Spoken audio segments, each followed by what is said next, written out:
शर्मिला मोनू। 6 वर्ष का एक बच्चा था मोनू। वह बहुत ही शर्मीला था। उसका शर्मीलापन इतना ज़्यादा था कि उसे खुद ही अच्छा नहीं लगता था।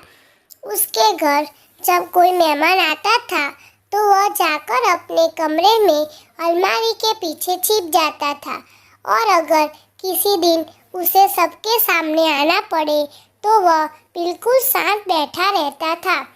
किसी ने अगर उसका नाम पूछ लिया तो सिर को झुकाकर ऐसे दिखाता था कि उसने कुछ सुना ही नहीं, और फिर भागकर बाहर चला जाता था।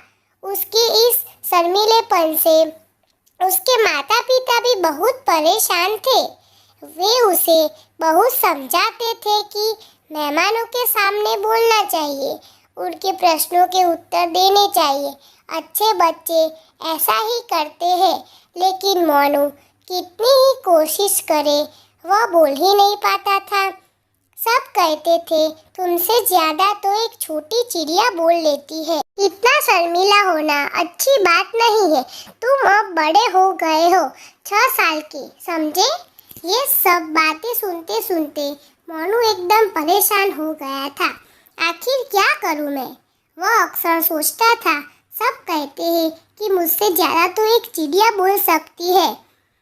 यह कौन सी चिड़िया है आखिर? काश मैं इस चिड़िया से ही बोलना सीख पाता, वह दुखी होकर कहता। एक दिन वह खिड़की के पास बैठकर बाहर खेलते बच्चों को देख रहा था। तभी एक छोटी सी चिड़िया उसके सामने आकर बैठ गई। उसकी चोंच लाल रंग की थी और पंख रंग बिरंगे और चमकदार थे। मोनू ने ऐसी चिड़िया पहले कभी नहीं देखी थी। वह चिड़िया को ध्यान से देखने लगा, फिर बोला, छोटी चिड़िया, क्या तुम मुझे बोलना सिखाओगी? और तब उसने एक बाहरी सी मीठी आवाज़ सुनी। हाँ हाँ, क्यों नहीं, सिखाऊंगी ना।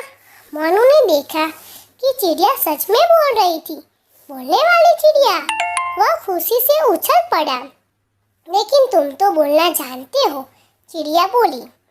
सब कहते हैं कि मैं बहुत शर्मीला हूँ, मोनू ने कहा। तुम अगर मेरे साथ बातें कर सकते हो तो औरों के साथ क्यों नहीं बोलते?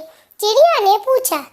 मुझे नहीं पता, मेरे मुंह से आवाज ही नहीं निकलती, मोनू बोला। अच्छा, मुझे अपने बारे में कुछ बताओ, चिड़िया ने कहा। मोनू उसे बताने लगा।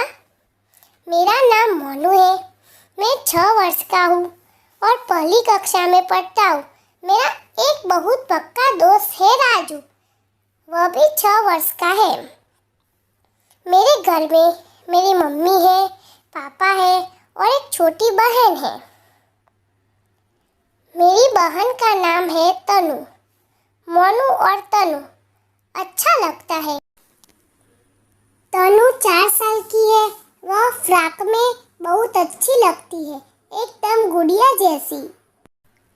वह बहुत बोलती है, सबके साथ झट से दोस्ती कर लेती है और फिर बोलती जाती है। बस बस मोनू, बस, चिड़िया ने बीच में टोका। कौन कहता है कि तुम बोल नहीं सकते? मुझे तो लगता है कि तनु से ज्यादा तुम बोलते हो। तब मोनू ने ध्यान दिया, पिछले कई मिनट से बस वही बोल रहा था। चिड़िया तो सुन ही रही थी। उसे विश्वास नहीं हुआ कि यह वही था जो बोल रहा था। उस दिन के बाद कई दिन तक चिड़िया रोज आती रही।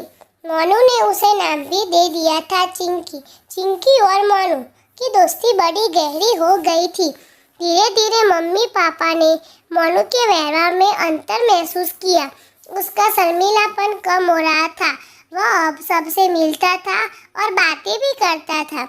सच में एक चिड़िया ने ही उसे बोलना सिखाया था।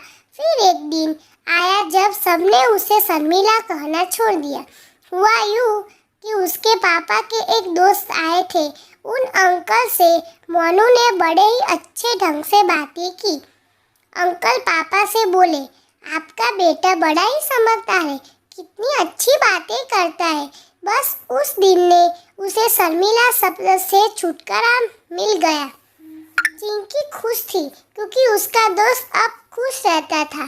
चिंकी के अलावा अब मोनू के और भी बहुत से दोस्त थे। वे सब साथ मिलकर खेलते थे। लेकिन अब भी जब कभी मोनू का मन करता था वह धीरे से बुलाता था, चिंकी, प्यारी चिंकी, आओ ना। और वह जादुई चिड़िया झट से आ जाती थी। फिर दोनों बहुत देर तक बातें करते रहते थे। आखिर अब मोनू शर्मीला बच्चा नहीं था, वह अब हो गया था समझदार बड़ा बच्चा। इस कहानी से हमें यह सीख मिलती है कि हमें जीवन में शर्मीलापन दूर करके सबसे अच्छी बातें करनी चाहिए और सभी से ढंग से व्यवहार करना चाहिए।